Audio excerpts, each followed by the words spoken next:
예, 우리 같이 인사 나누겠습니다. 일주일 동안 수고하셨습니다. 은혜 받고 돌아갑시다. 예, 이 시간에는 마태복음 6장 25절부터 34절 말씀까지 읽었습니다.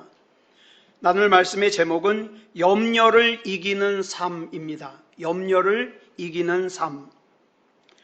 마태복음 9장 36절을 보면 이런 말씀이 나와요. 시작. 무리를 보시고 불쌍히 여기시니 이는 그들이 목자 없는 양과 같이 고생하며 기진함이라. 예수님께서는 예수님을 구원자로 믿지 않고 단순히 내 병 고쳐주시는 분, 내 필요를 채워주시는 분, 또는 예수님께서 행하시는 기적을 구경하기 위해서 예수님 주변에 모여있는 사람들을 무리라고 했습니다. 무리.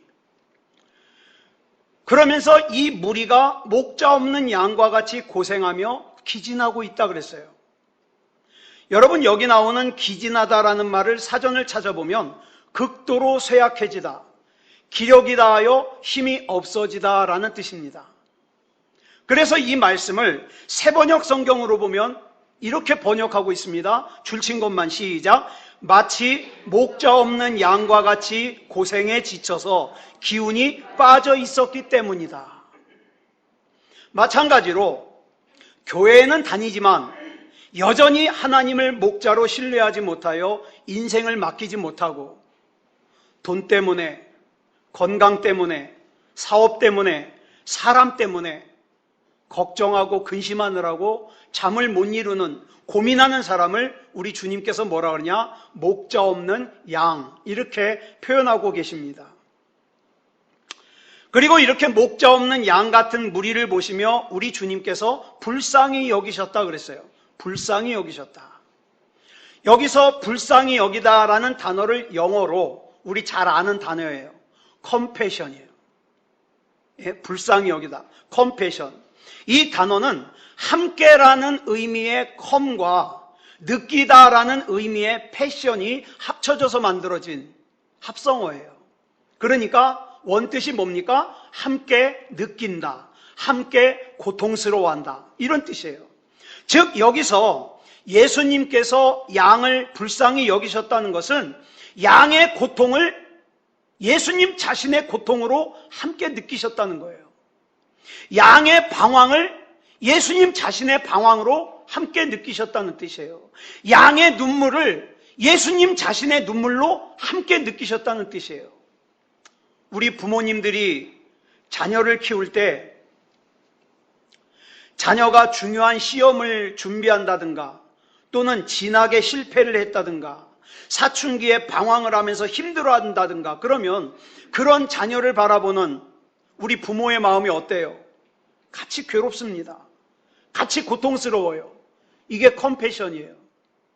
제 친구 중에 안수 집사님이 한 분이 있는데 이 집사님 아들이 군대를 갔을 때 비록 아들은 군대에 있고 아버지는 여기 있지만 이 아버지가 군대가 있는 아들을 생각하느라고 세상에 차를 타고 다니면서 차에다가 가방을 2번이나 두고 내렸대요.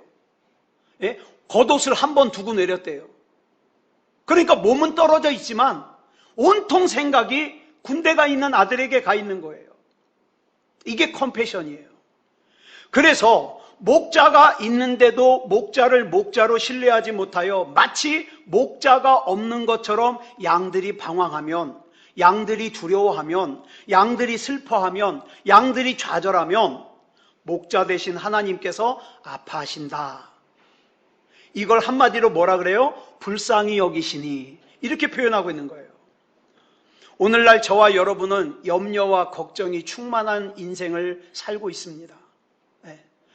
우리 이순식 집사님 기도하셨습니다만 우리 부모님들은 부모님들대로, 우리 청년들은 청년들대로 얼마나 생각이 많고 걱정이 많은지 몰라요. 당장 제 자신만 하더라도 큰 걱정이 몇 가지가 있습니다. 여러분, 미국 콜로라도주의 북부에 로키 산맥 공원이라는 곳이 있는데 이 공원의 높은 봉우리 중에 하나인 높이가 자그마치 4,348m인 롱의 봉우리라고 하는 봉우리가 있습니다. 근데 이 봉우리에 지금 현재 400살 넘은 나무 하나가 쓰러져 있다는 거예요. 이 거목은 지난 400년 동안 자라면서 이걸 또 누가 셌나 봐요. 벼락을 14번을 맞았대요. 근데 안 죽었대요. 그 외에도 수많은 눈사태와 그 다음에 폭풍 후에도 꿋꿋하게 버텨온 나무인데 어느 날 갑자기 이 나무가 쓰러져 버린 거예요. 원인을 살펴보니까 언제부턴가 조그만 딱정벌레들이 이 나무 속에 기어 들어가서 나무의 속을 갉아먹기 시작한 거예요. 그래 결국 400년을 버텨온 이 나무가 그 조그만 딱정벌레들을 견디지 못하고 쓰러져 버리고 만 거예요. 이렇게 저와 여러분 안에서 저와 여러분을 겉으로 표시 안 나게 속으로 썩게 만드는, 속으로 지치게 만드는 대표적인 원인을 성경은 뭐라 그러냐? 염려라고 합니다. 이 염려를 영어로 worry라 그래요. worry. 그런데 이 단어의 어원을 찾아보니까 worry라는 단어의 어원이 뭐냐? 목줄기를 물어뜯다라는 뜻이에요. 예? 목줄기를 물어서 질식시키다. 여러분 동물의 왕국을 보면 사자 같은 야수가 임팔라 같은 초식 동물을 잡을 때 뭐 처음엔 막 쫓아가가지고 막 궁뎅이를 잡는다든가 하겠죠. 근데 결정적으로 어디를 무느냐? 목줄기를 물어요. 그래서 사냥감을 질식을 시켜요. 그래야 고기가 맛있다는 거예요. 네. 그래서 여러분 다 염려해 보셨죠? 염려가 충만하면 어떻습니까? 여러분 숨을 쉬어도 숨이 쉬어지는 것 같지가 않아요. 그래서 어떻게 합니까? 한숨을 막 몰아쉬어요. 왜? 숨이 안 쉬어져요. 마가복음 4장을 보면 씨 뿌리는 비유가 나오는데 이 마가복음 4장 7절을 보니까 이렇게 말씀하고 있어요. 시작. 더러는 가시떨기에 떨어짐에 가시가 자라 기운을 막음으로 결실하지 못하였고. 자, 근데 제자들이 예수님의 이 비유를 듣는데 이 비유가 무슨 뜻인지를 몰라요. 그래서 예수님께서 말씀하신 이 비유가 무슨 뜻입니까? 그랬더니 18절로 19절에서 이 말씀의 뜻을 설명을 해주셔요. 같이 읽겠습니다. 시작. 또 어떤 이는 가시떨기에 뿌려진 자니 이들은 말씀을 듣기는 하되 세상의 염려와 재물의 유혹과 기타 욕심이 들어와 말씀을 막아 결실하지 못하게 되는 자요. 자, 여기서 씨가 떨어졌다 그랬죠? 이 씨가 뭐예요? 하나님의 말씀이에요. 그런데 하나님의 말씀이 뿌려진 곳에 뭐가 같이 있어요? 가시떨기라고 하는 염려가 함께 있더라는 거예요. 이 염려가 하나님의 말씀이 내 마음에 떨어졌지만 우리 예배드리면 하나님 말씀 받잖아요. 하나님의 말씀을 받기는 받았는데 이 염려가 하나님의 말씀의 기운을 막아서 어떻게 해요? 자라지 못하게 해요. 다시 말해서 하나님의 말씀이 약속하고 있는 말씀의 풍성함을 우리로 하여금 누리지 못하도록 질식시키고 마비시켜버리는 게 뭐냐? 그게 염려예요.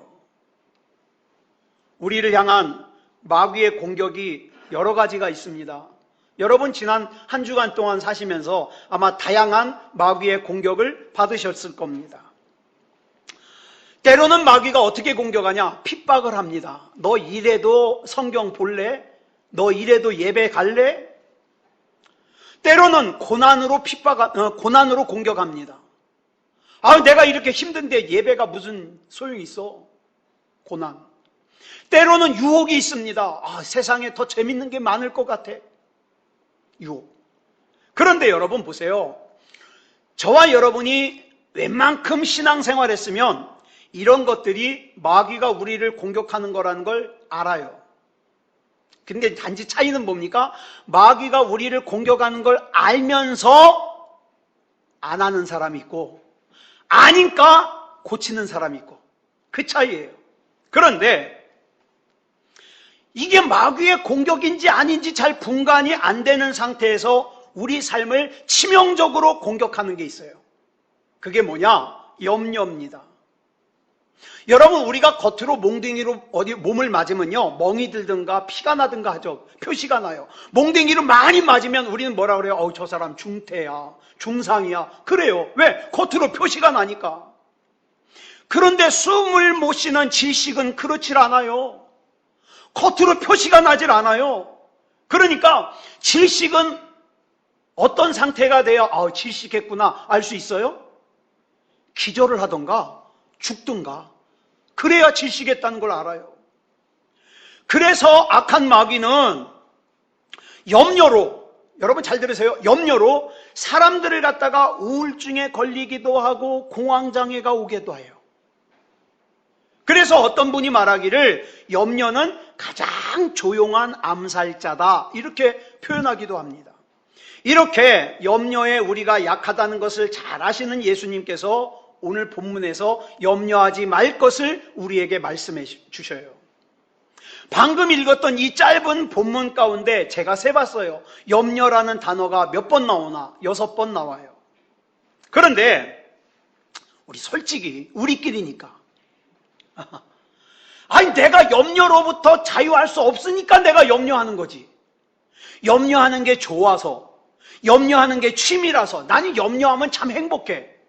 그래서 염려하는 사람 있어요? 바보죠 그건? 그래서 염려하는 사람 없어요. 그러면 염려하고 싶지도 않고 염려하면 안 된다는 걸 잘 알고 있는데도 왜 염려합니까? 이 염려가 나에게 백해무익하다는 걸 알면서 왜 염려를 하냐고요. 이 질문에 대하여 영국의 유명한 설교가인 마틴 로이드 존스 목사님이라는 분이 이렇게 대답했어요. 염려는 하나의 뚜렷한 실체요, 하나의 강력한 힘이요, 강력한 세력이기 때문이다. 이렇게 대답을 했어요. 염려가 하나의 힘이 돼요. 염려가 하나의 세력이 돼요. 염려가 하나의 실체래요. 여기서 우리가 왜 염려로부터 자유하지 못하는가 이유를 알 수 있어요. 여러분 우리 철로역정 살펴봤잖아요. 철로역정에서 의심의 성에, 크리스찬이 의심의 성에 갇혔을 때 의심의 성에 사는 주인이 누구냐? 절망거인이에요. 이 절망거인이 나를 꼼짝 못하게 만드는 엄청난 힘을 가지고 있어요. 뚜렷한 실체예요.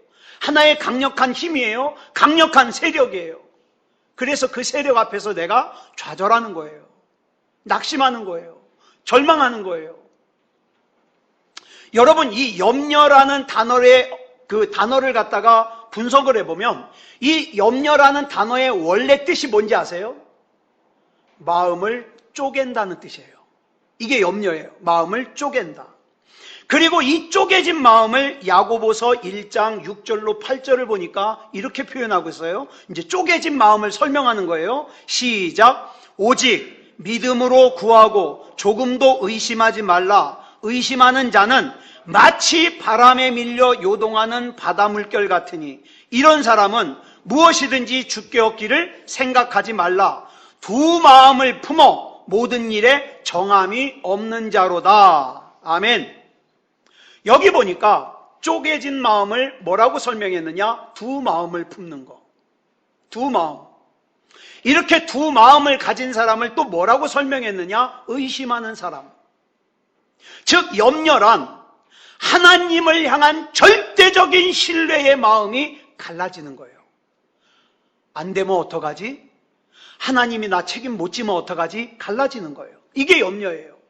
그러다 보니까 뭐가 생겨요? 하나님을 의심하는 것이 생겨요. 이게 염려예요.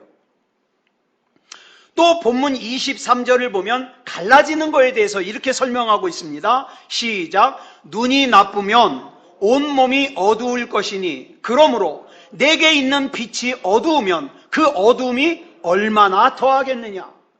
여기서 눈이 나쁘면이라는 말을 헬라어를 갖다가 원문을 해석해 보면 무슨 뜻이 되냐면 초점이 여러 개라는 거예요. 여러분 사팔뛰기 하실 수 있는 분들 한번 눈 한번 사팔뛰기 해볼까요? 전 잘해요. 이렇게 하면은 가운데로 모이죠. 네? 사팔뛰기 한번 해보세요. 이렇게 하면 안 보여요. 한 사람도 정확하게. 예? 제가 눈이 작아서 사팔뛰기를 했나 안 했나 안 보이실지 모르겠는데 저 해봤거든요. 사팔뛰기. 여러분, 눈이 나쁘면이 무슨 뜻이냐면 초점이 여러 개가 되는 거예요. 그래서 여러분이 그 자리에서 여기 있는 저와 저쪽에 있는 신디를 한꺼번에 쳐다보려고 그러면 하나도 정확하게 볼 수가 없어요. 이걸 사시라 그러잖아요. 사팔뛰기. 자, 그런 상태가 바로 눈이 나쁜 상태예요. 다시 말하면 초점이 여러 개인 상태. 마찬가지로 우리 마음의 초점이 오직 하나님이 아닌 하나님 이외의 여러 개로 나누어지면 그것이 뭐가 된다? 염려의 원인이 된다. 하나님이 나 책임 못 지면 어떡해? 내가 하나님만 의지하다가 내 인생 실패하면 어떡해? 그게 바로 염려의 원인이 되는 거예요. 이렇게 염려가 좋지 않다는 것은 알지만 우리 솔직하게 염려를 내 힘으로 물리칠 수 있어요? 없어요? 없어요. 아니, 내 힘으로 염려를 물리칠 수 있으면 뭐하러 염려합니까? 그래서 저와 여러분이 맞아, 이제부터는 염려하지 말고 살아야지 아무리 결심해도 염려가 없어지질 않더라 이 말이에요. 그러니까 무작정 염려하지 말라는 말은 참 도움이 안 되는 말이에요. 제가 한 번은 몸이 안 좋아가지고 병원에 갔더니 신경 쓰지 말래요. 아무짝에 도움이 안 되는 처방이에요. 누군 신경 쓰고 싶어서 쓰나? 지가 쓰이는 걸 어떻게? 그죠? 아무짝에 도움이 안 되는 말이에요. 그렇다면 이 염려의 문제, 이 걱정거리의 문제를 해결할 수 있는 방법을 성경은 뭐라고 설명을 해주고 있는가? 이 문제를 풀어가기 위해서 우리가 오늘 본문의 말씀을 살펴보는 게 중요해요. 자, 오늘 본문 25절을 보면 그러므로 라는 접속사로 시작합니다. 그러므로. 여러분, 이 그러므로라는 접속사는 언제 사용되느냐? 앞에 원인이 되고 그것이 원인이 되어서 그러므로 그 뒤에 나오는 결과가 이루어진다. 그럴 때 그러므로를 써요. 그러면 25절에 그러므로의 그 뒤의 뜻을 알려면 앞에 뭐라고 설명하고 있는가를 알아야 돼요. 그래서 우리가 본문 24절을 먼저 봐야 됩니다. 자, 본문 24절 같이 읽겠습니다. 시작. 한 사람이 두 주인을 섬기지 못할 것이니 혹 이를 미워하고 저를 사랑하거나 혹 이를 중히 여기고 저를 경히 여김이라. 너희가 하나님과 재물을 겸하여 섬기지 못하느니라. 즉 우리가, 여러분, 돈도 신인 거 아세요? 내가 돈이 그냥 좋은 게 아니에요. 돈이 신이에요. 이 돈신의 이름이 뭐냐? 맘몬이라는 신이에요. 그래서 돈의 신인 맘몬과 하나님을 동시에 내가 섬길 수 없다. 이게 원인이에요. 그리고 나서 이어지는 본문 25절에서 그러므로, 즉 무슨 뜻이에요? 우리가 돈의 신인 맘몬과 하나님을 동시에 섬길 수 없기 때문에 그러므로 그 뒤 읽어볼까요? 시작. 내가 너희에게 이르노니 목숨을 위하여 무엇을 먹을까 무엇을 마실까 몸을 위하여 무엇을 입을까 염려하지 말라. 이렇게 말씀하시는 거예요. 이 본문을 종합해서 정리하면 이런 뜻이죠. 너희 앞에 그 물질의 신인 돈의 신인 맘몬과 여호와 하나님이 있는데 그 중에 너희들은 여호와 하나님만을 주인으로 섬겨야 된다. 만약에 지금처럼 돈의 신인 맘몬과 하나님을 겸하여 내 삶의 주인으로 선택한다면 너희는 평생 염려의 노예로 살아갈 수밖에 없다. 이걸 말씀하는 거예요. 네. 제가 이 본문을 이렇게 해석하는 데는 근거가 있어요. 본문 30절을 보면 마무리에 끝에 뭐라 그랬습니까? 염려가 많은 사람들을 향하여 예수님께서 뭐라 그래요? 믿음이 작은 자들아. 여러분, 이걸 여러분들이 모른다고 생각하고 우리 한번 얘기해 보자고요. 여러분이 염려가 많아요. 아우, 나는 10년 뒤에 어떻게 살지? 난 노후가 걱정이 돼. 내 자식 놈은 어떻게 앞으로 살아가지? 집이 어떻게, 집 가격이 왜 이렇게 널뛰지? 막 여러 가지 문제들이 있잖아요. 자, 그럴 때 여러분들이 막 염려를 하면은 그 염려하는 게 뭐 때문에 염려하는 것 같아요? 솔직히 여러분 생각에 성격이 소심해서 염려할 수도 있어요. 그죠? 또 마음이 약하고 여려서 염려할 수 있어요.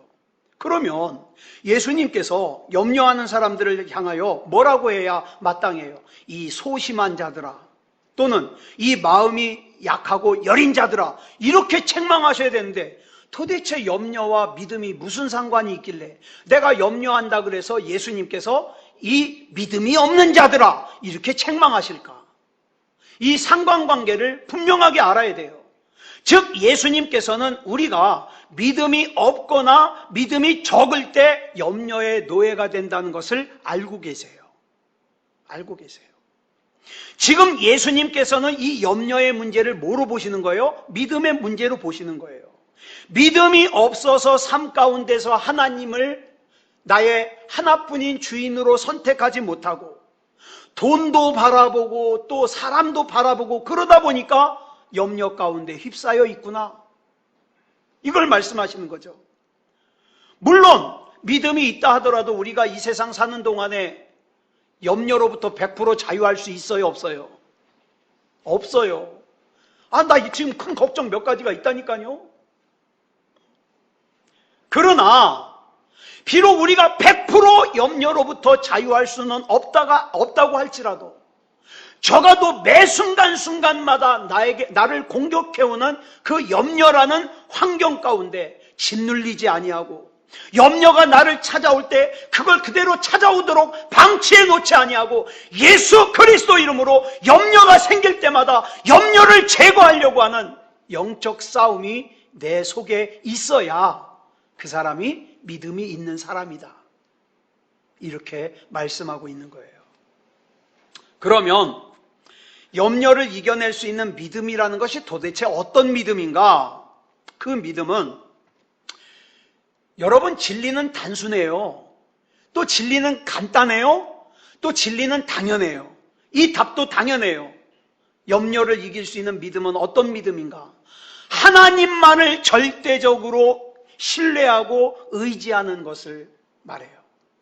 하나님만을. 믿음이라는 것이 물론 내가 죽어서 천국 가는 거 맞아요. 믿음이에요. 구원받을 수 있는 믿음이에요.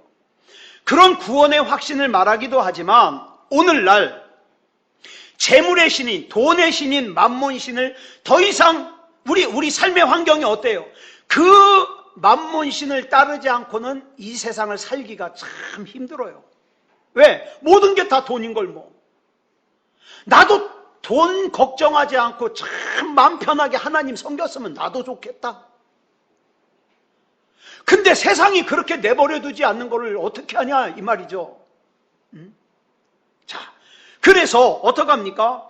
그 만몬신을 더 따르고 섬길 수밖에 없는 이 세상의 구조 속에서 하나님을 더 의지하고 신뢰하는 믿음, 그 믿음을 오늘날 하나님께서 저와 여러분에게 요구하신다.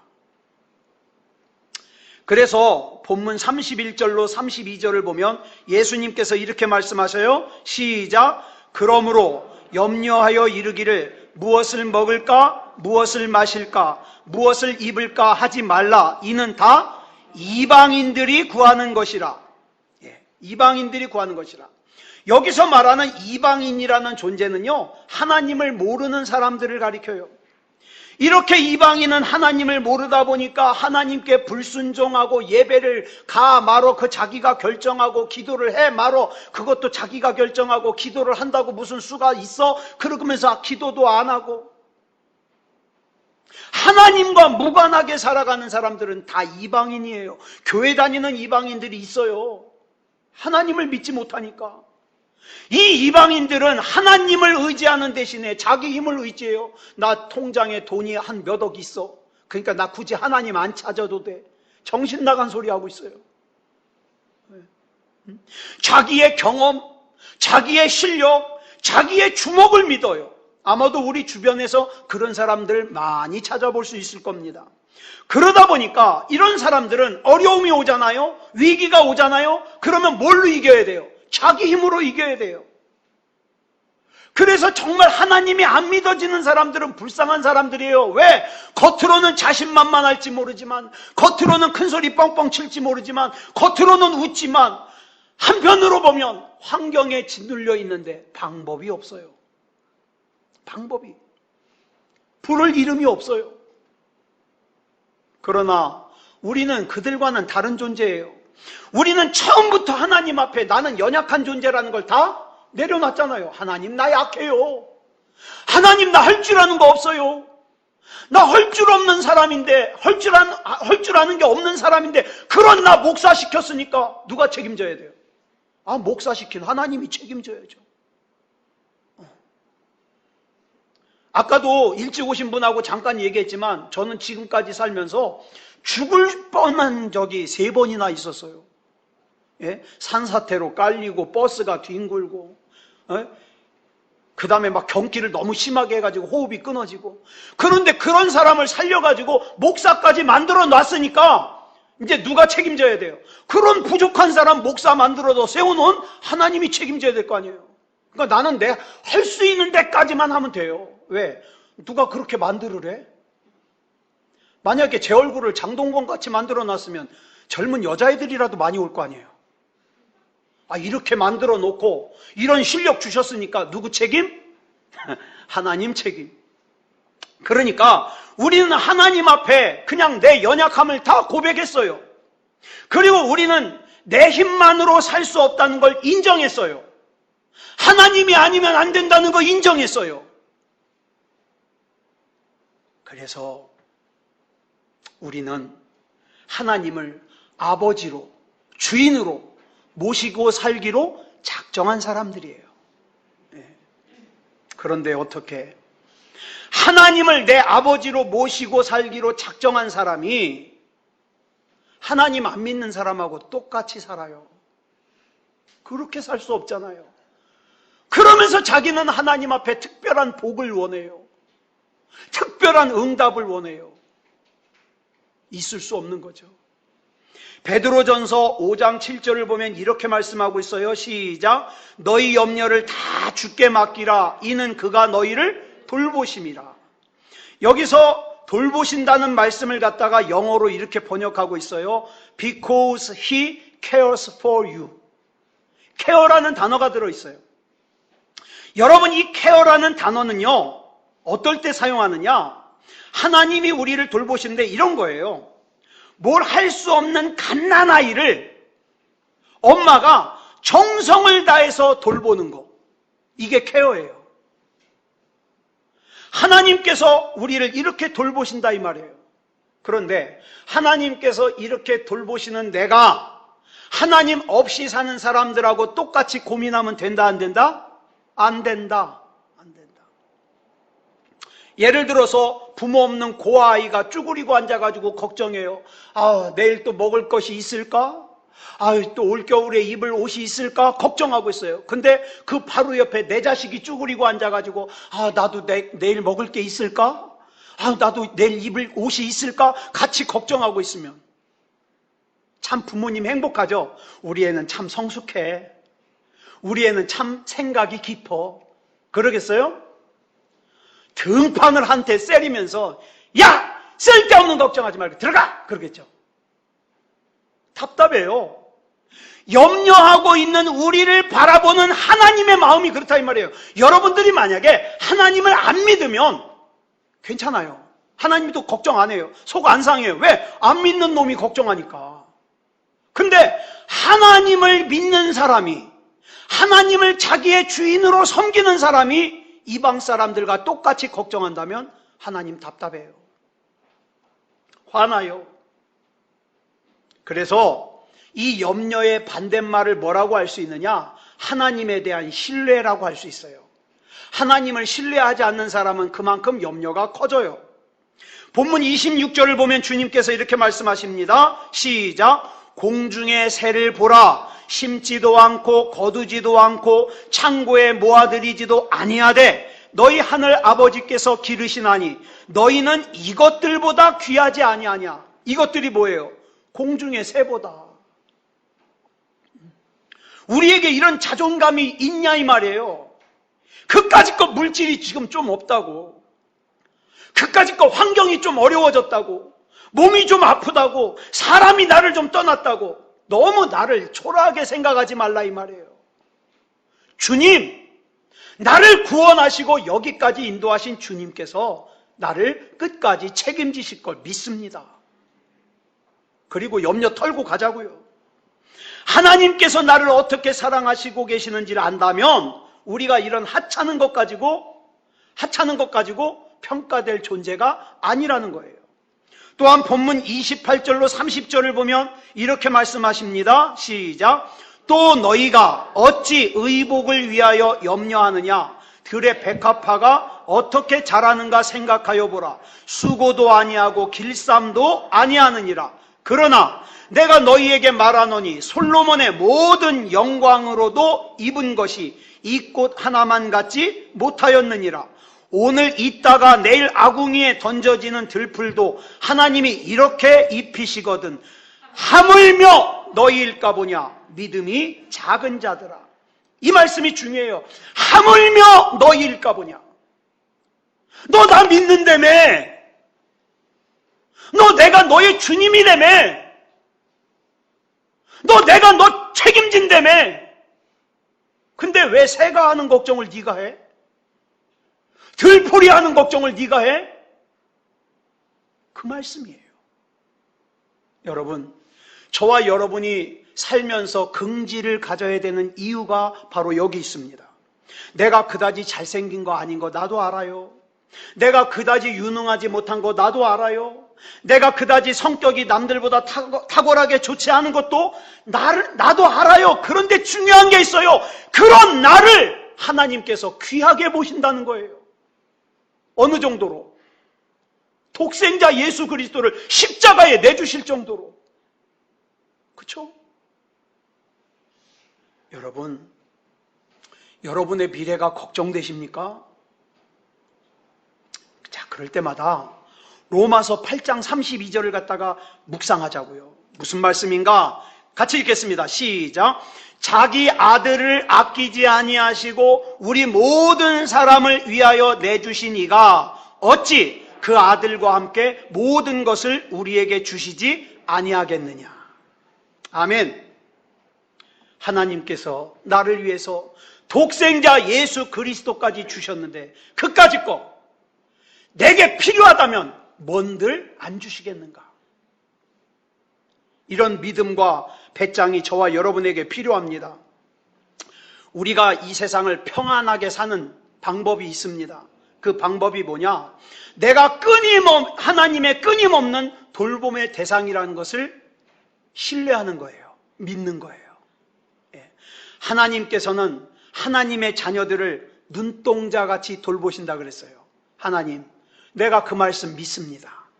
하나님이 나를 돌보심을 믿습니다. 이런 하나님의 돌보심을 인정하는 삶과 하나님의 돌보심을 의심하는 삶이 어떻게 같겠냐고요.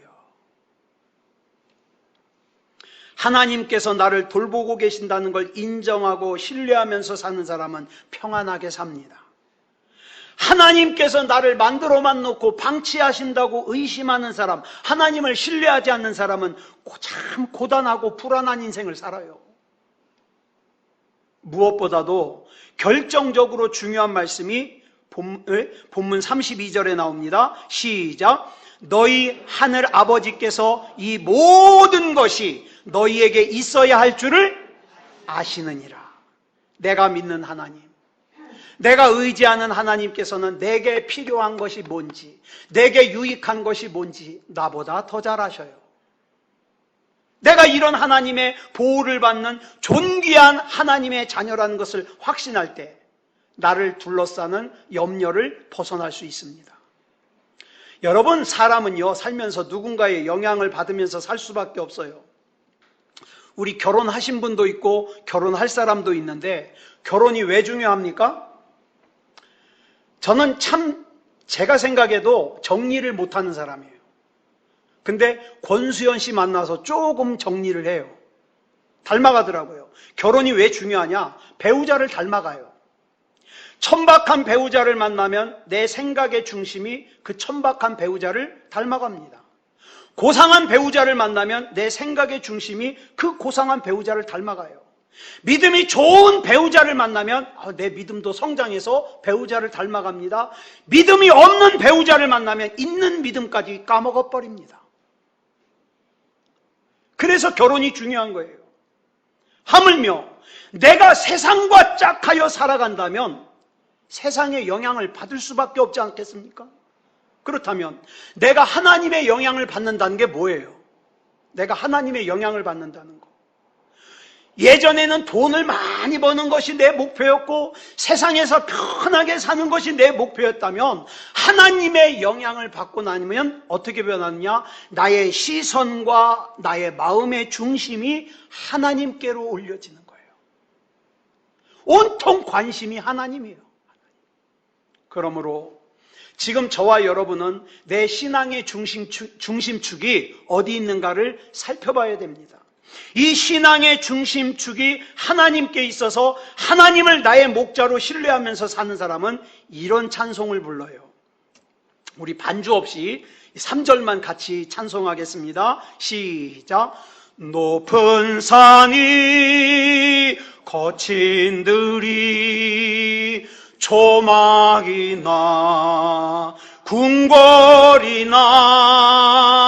내 주 예수 모신 곳이 그 어디나 하늘나라 할렐루야 찬양하세 내 모든 죄 사함받고 주 예수와 동행하니 그 어디나 하늘나라. 아멘. 기도하겠습니다. 사랑의 아버지 하나님 감사합니다. 오늘 말씀을 통하여 물론 우리가 이 세상을 살면서 염려로부터 100% 자유할 수는 없지만 그러나 적어도 우리는 그 염려에 끌려다니는 존재가 아니라는 것을 깨닫게 해 주셨사오니 내 힘이 아닌 내 능력이 아닌 또는 내 어떤 실력이 아닌 하나님의 능력으로 예수 그리스도 이름으로 이 염려를 물리쳐 이길 수 있게 해 주시옵소서. 참 자유하게 해 주시옵소서. 사랑의 아버지 하나님, 악한 마귀가 온갖 방법과 수단을 동원해서 우리를 믿음으로부터 끌어내리려고 예배로부터 끌어내리려고 온갖 방법을 다 사용하고 있습니다. 그러나 이것이 성경에 다 기록되어 있습니다. 하나님, 끝까지 믿음이게 하시고 끝까지 알고기게 하시고 끝까지 하나님 품 안에 깨어있게 해 주시옵소서. 모든 것을 우리 주님 앞에 맡겨드리오며 그리스도 예수님의 이름으로 감사하며 기도드려 싸움나이다. 아멘.